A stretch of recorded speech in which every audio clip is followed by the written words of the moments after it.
गिबियावनो आं गासै ससियेल मिडिया नायगिरि बिथां रायजो राजा आइ आफा बिदा फंबाय बिब' बिनानाव साफ्रोमनिसिमबो आं NLFB आफादनि जानानै अननाय खुलुमनाय सिबिनायखौ बावहरग्रोनाय जाबाय।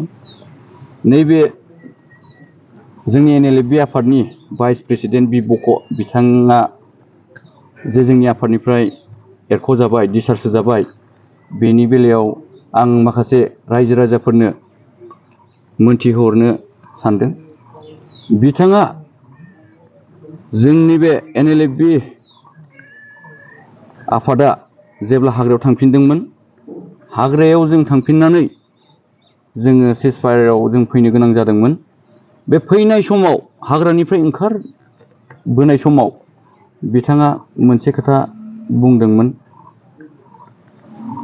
जे जेलाव थानाय NDFB नि फाउन्डार प्रेसिडेन्ट गियार नाब्ला सार बिथांमोनखौ बरननांगौ होननानै बिथाङा रायजो राजाफोरनि सिगाङाव फोसावदोंमोन। दिनै बिथांनि बे फोसावनाया नंखाय होननानै जों दिनै मिथिनो मोनदों। मानोना दाख्लै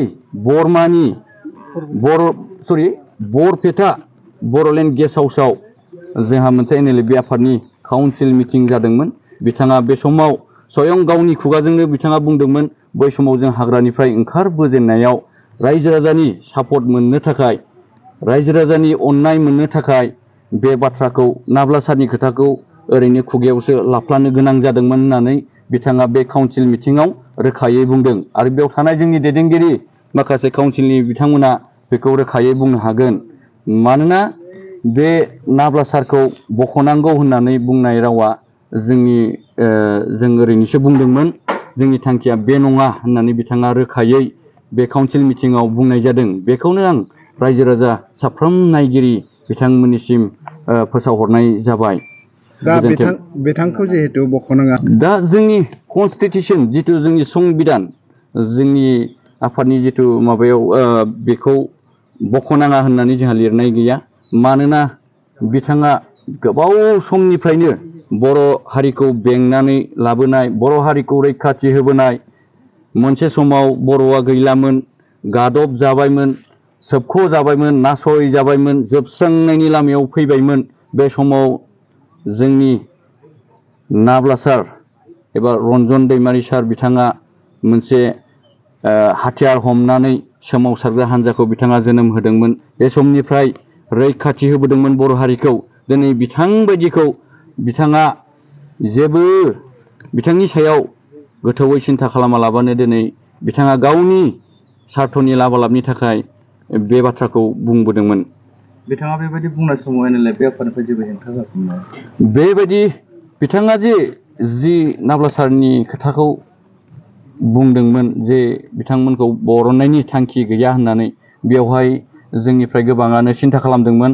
बेथ' माब्लाबाबो जानो हाया होननानै गोबां सावरायलायदों। मानोना जोङो हाग्रानिफ्राय फैजेननाय समनिफ्रायनो जिहेतु जों बिटिआर एकर्ड खालामदों, सान्तिनि सुक्ति होननानै जों गोबाङानो मिथियो।